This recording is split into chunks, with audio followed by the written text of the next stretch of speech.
So many of my clients are dying to meet me. My name is Angjolie Mei. I'm the founder of the Life Celebrant, TLC in short. We actually help to customize a final farewell for the dearly departed.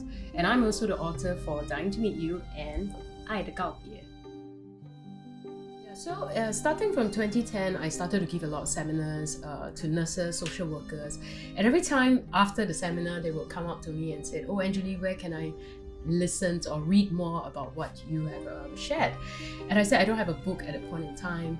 So I met up with 𝘋𝘺𝘯𝘨, who was the CEO of 𝘋𝘺𝘧𝘮 Foundation. And he said, "Oh, Angjolie, you should have a book." And he introduced me to my publisher, 𝘋𝘺𝘧𝘮. And when I met Edmund, he straight away said, "Let's do it." So when I first started in 2010, my own company, the Life Celebrant, I remember hiring was really challenging. It was so difficult that we have to get foreigners to join us.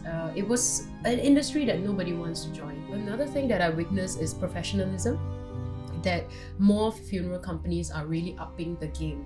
They want to be more professional, to be seen as, on par with a lot of different professional jobs. So we're wearing suit, wearing tie, and even just the whole funeral itself feels a little bit softer, not like in the past where it's very somber and traditional. So every time when someone who's young join or they come for an interview, I always ask them, what is the reason? What I really want is, what is the reason why you want to join this industry? So I believe in what Jim Rohn has said, and he said the bigger the why, the easier the how.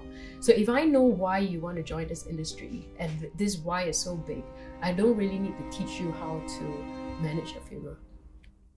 So Showers of Love was actually planted in my mind since 2008, where after I watched the movie Departures. Departure is a movie that won the Best Foreign Film Award in Oscar. And after watching that movie, I asked myself, why don't we have something like this in Singapore, where we are able to help dress the final departed, yet at the same time preserve the dignity of the departed, and also in the presence of the family members. So this seed planted in me for a long time, until in 2016 when we were able to get hold of this premises. And the first thing that came to my mind was, do I want it to be like a casket showroom? Which is which is very common around this area. And I felt like, no, I wanted something different. The Showers of Love was also a concept where I remember when I first did the launch, I invited all the funeral directors to come, even my mom, my sisters. I remember my mom asking me, who wants this service? Who has the right frame of mind to have it? And I believe in it. I'm always someone who walked by faith, not by sight. And I said, no, Ma, I believe, that someone would want it. So I'm a believer that the only constant in life is change. And we can't stay stagnant in anywhere, whatever it is, in your self-development, in a company, in everything, even in a family, you always constantly need to change.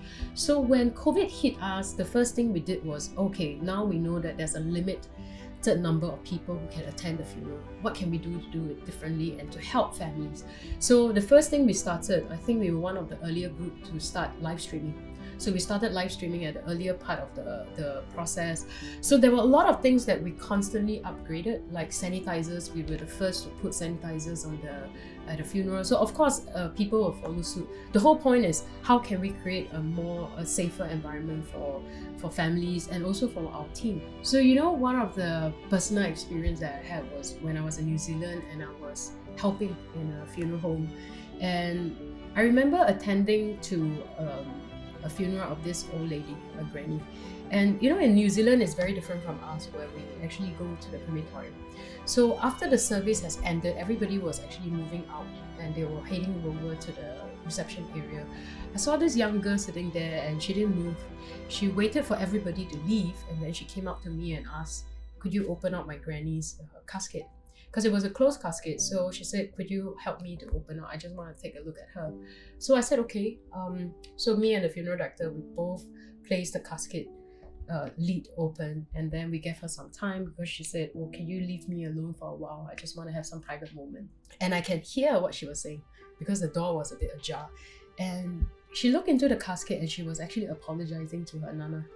And it really struck me at that moment that, wow, I don't want to have ever had that moment with my mom.